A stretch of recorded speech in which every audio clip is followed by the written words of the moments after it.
Home made Milky bar chocolate ಅಥವಾ ಈ milk chocolate ಅಂತ ಹೇಳ್ಬೋದು. ತುಂಬ ರುಚಿಯಾಗಿರುತ್ತೆ ಫ್ರೆಂಡ್ಸ್. ಕೇವಲ ಕಡಿಮೆ ಸಮಯದಲ್ಲಿ ಮನೆಯಲ್ಲಿ ನಾವು ಈ ರೀತಿ ಮಾಡಿ ತಿಂದರೆ ದಿನ ಚಾಕ್ಲೇಟ್ ತಿನ್ಬೋದು. ಇದು ಎಲ್ಲರ ಫೇವ್ರೇಟ್ ರೆಸಿಪಿ ಅಂತ ಕೂಡ ಆಗುತ್ತೆ. ತುಂಬ ಈಸಿಯಾಗಿ ಕೇವಲ ಮೂರೇ ಪದಾರ್ಥ ಇದ್ದರೆ ಸಾಕು, ಈ ರೀತಿ ಥಟ್ ಅಂತ ನಾವು ಚಾಕ್ಲೇಟ್ ಮಾಡಿ ತಿನ್ಬೋದು. ಸೊ ಬನ್ನಿ ಯಾವ ರೀತಿ ಮಾಡೋದಂತ ನಿಮಗೆ ಒಂದೊಂದಾಗಿ ಸ್ಟೆಪ್ ಬೈ ಸ್ಟೆಪ್ ತೋರಿಸ್ತಾ ಹೋಗ್ತೀನಿ. ಇಲ್ಲಿ ನಾನು ಚಾಕ್ಲೇಟ್ ಮಾಡಲಿಕ್ಕೆ ಮೊದಲು ಬೇಕಾಗಿರೋದು ಮಿಲ್ಕ್ ಪೌಡರ್. ಅರ್ಧ ಕಪ್ಪಷ್ಟು ಮಿಲ್ಕ್ ಪೌಡರನ್ನು ಒಂದು ಕಪ್ಪಲ್ಲಿ ನಾನು ಹಾಕ್ಕೊಳ್ತಾ ಇದ್ದೀನಿ. ಹಾಗೆ ಒಂದು 2-3 ಟೀ ಸ್ಪೂನಷ್ಟು ಶುಗರ್ ಪೌಡರ್, ಸಕ್ಕರೆ ಪುಡಿ ಹಾಕ್ಕೊಂಡಿದ್ದೀನಿ. ಅರ್ಧ ಕಪ್ಪಷ್ಟು ಕೊಕೊನಟ್ ಆಯಿಲ್ ಹಾಕ್ಕೊಳ್ತಾ ಇದ್ದೀನಿ. ತೆಂಗಿನಕಾಯಿ ಎಣ್ಣೆ ಯೂಸ್ ಮಾಡೋದ್ರಿಂದ ಈ ಚಾಕ್ಲೇಟ್ ತುಂಬ ಚೆನ್ನಾಗಿರುತ್ತೆ. ಮೊದಲು ಎಣ್ಣೆ ಒಂದೇ ಸಲ ಹಾಕ್ಕೊಳಕ್ಕೆ ಹೋಗಬೇಡಿ, ಸ್ವಲ್ಪನೇ ಹಾಕ್ಕೊಳ್ತಾ ಈ ರೀತಿಯಾಗಿ ಕಲಿಸ್ತಾ ಹೋಗಿ. ನೀವು ಮಿಲ್ಕ್ ಪೌಡರ್ ಎಷ್ಟು ತೊಗೊಂಡಿದ್ದೀರಾ ಅದ್ರ ಮೇಲೆ ಡಿಪೆಂಡ್ ಇರುತ್ತೆ. ಸೊ ಹಾಗಾಗಿ ನೋಡಿದ್ರಲ್ಲ, ನಾನು ಮೊದಲು ಸ್ವಲ್ಪ ಹಾಕ್ಕೊಂಡೆ, ಮತ್ತೆ ಇನ್ನೊಂದು ಸ್ವಲ್ಪ ಅದೇ ಕಪ್ಪಲ್ಲಿ ಕೊಕೊನಟ್ ಆಯಿಲ್ ಅಥವಾ ತೆಂಗಿನಕಾಯಿ ಎಣ್ಣೆನ ತೊಗೊಂಡು ಈ ಥರ ಸ್ವಲ್ಪನೇ ಕಲಿಸ್ಕೊಂಡು ಈ ರೀತಿಯಾಗಿ ಒಂದು ಈ ದೋಸೆ ಅಥವಾ ಈ ಇಡ್ಲಿ ಬ್ಯಾಟರ್ ಇರುತ್ತಲ್ವ, ಸೊ ಅದಕ್ಕೆ ನಾನು ಕಲಿಸ್ಕೊಳ್ತಾ ಇದ್ದೀನಿ. ನೀಟಾಗಿ 1 ನಿಮಿಷ ಚೆನ್ನಾಗಿ ಸ್ಪೂನಿಂದ ಈ ಥರ ಕಂಟಿನ್ಯೂ ಈ ಥರ ಮಿಕ್ಸ್ ಮಾಡ್ತಾನೆ ಇರಿ.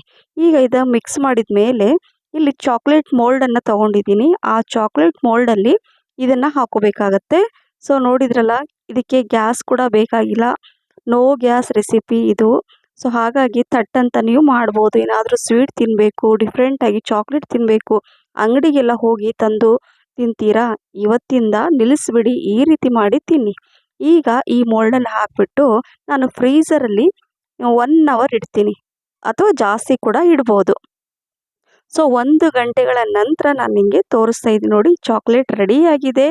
ತುಂಬ ಚೆನ್ನಾಗಿದೆ ಫ್ರೆಂಡ್ಸ್.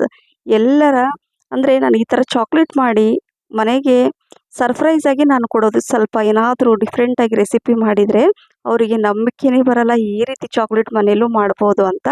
ಇಲ್ಲಿ ನೋಡಿ ಯಾವ ರೀತಿ ಆ ಚಾಕ್ಲೇಟ್ ಮೋಲ್ಡಲ್ಲಿ ಎಷ್ಟು ಚೆನ್ನಾಗಿ ನೀಟಾಗಿ ಬಿಟ್ಕೊಳ್ತಾ ಇದೆ, ಎಲ್ಲೂ ಕೂಡ ಅಂಟ್ಕೊಳ್ತಾ ಇಲ್ಲ. ಪರ್ಫೆಕ್ಟಾಗಿ ಈ ಹೋಮ್ ಮೇಡ್ ಚಾಕ್ಲೇಟ್ ರೆಡಿಯಾಗಿದೆ.